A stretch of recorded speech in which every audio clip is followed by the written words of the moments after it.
Hi, this is Ian Wright. Let's call this Stopping the World. There is a practice in the Toltec tradition which is called stopping the world.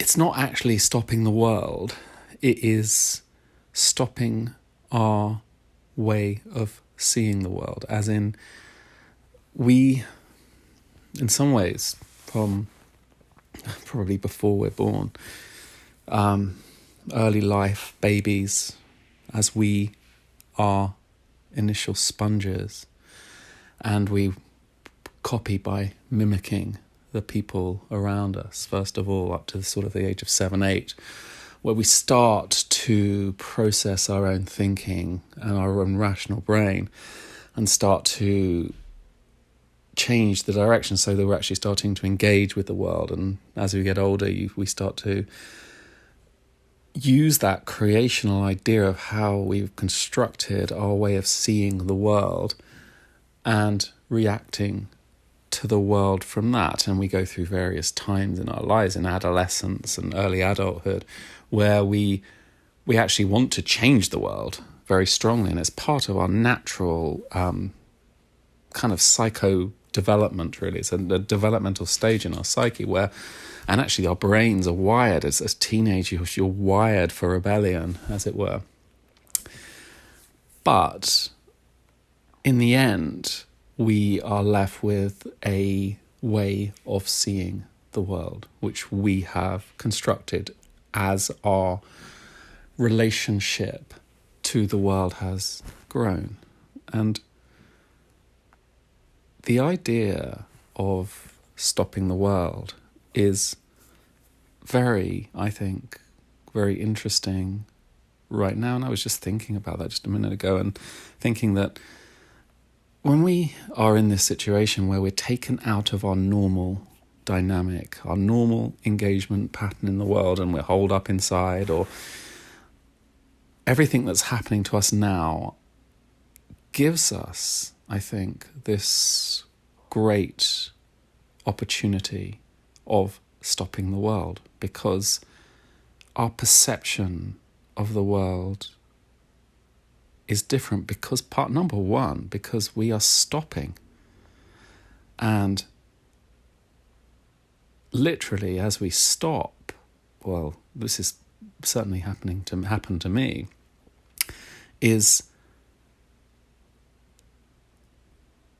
things that didn't have a chance to come in, I suppose, into my busy life have taken time to kind of gain fruition. And two strong elements have come very much to the surface. And for example, just one thing, I always knew that there was suffering and grief, and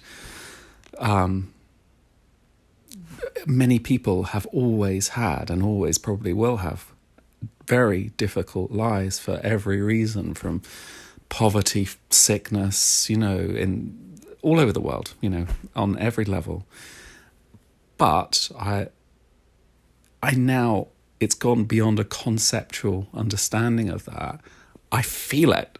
I feel it. And it's overwhelming, And the things that have struck me, and certainly people I know around me, are two things.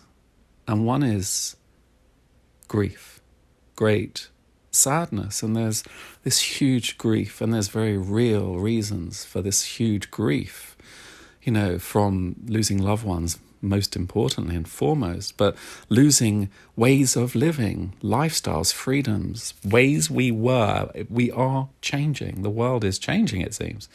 And with that brings this great grief. And sometimes you can feel this huge grief and sadness that's there, and it's in the collective consciousness. And it's nice, just when you feel that personal sadness, to just sit down and say, it's okay to feel that. It's fine to actually just feel that feeling right now. Is it personal, that grief, or is it collective? It doesn't matter. It's the same thing because we're all connected, aren't we?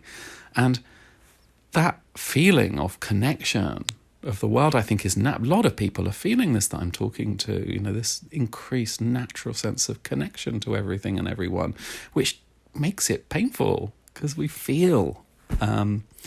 The other one is this fear that everybody feels, this anxiety, this fear of the future, fear of the unknown, fear of your own health, fear of the health and well-being of your family, fear of financial ruin, fear of, it goes on forever.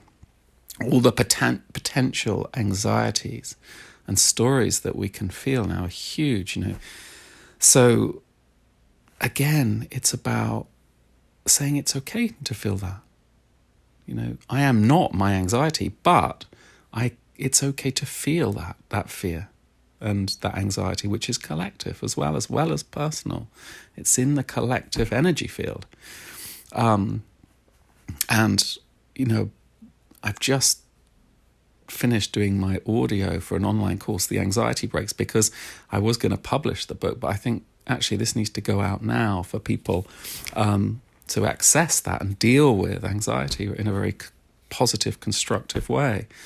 But behind those two elements, which are very natural, and I think everyone feels that of grief and of fear, anxiety, there has to be, and I think there is in people that I speak to, this sense of hope for us coming out of this and maybe constructing a better way, a more integrated way, a more holistic way, a more caring society where community can function again, because we'll realize, and we are realizing, the importance of it and how much loved ones mean, and how beautiful moments are, and so hopefully will be the unifying element of that, and I think that's what we have to work with and find always the hope. So if you're feeling sad, or if you're feeling fearful, we allow that for a second, sit with it, sit down, rest your bones for a minute, and let yourself feel that. And then let that dissolve into hope and trust that everything will be well. I wish you well.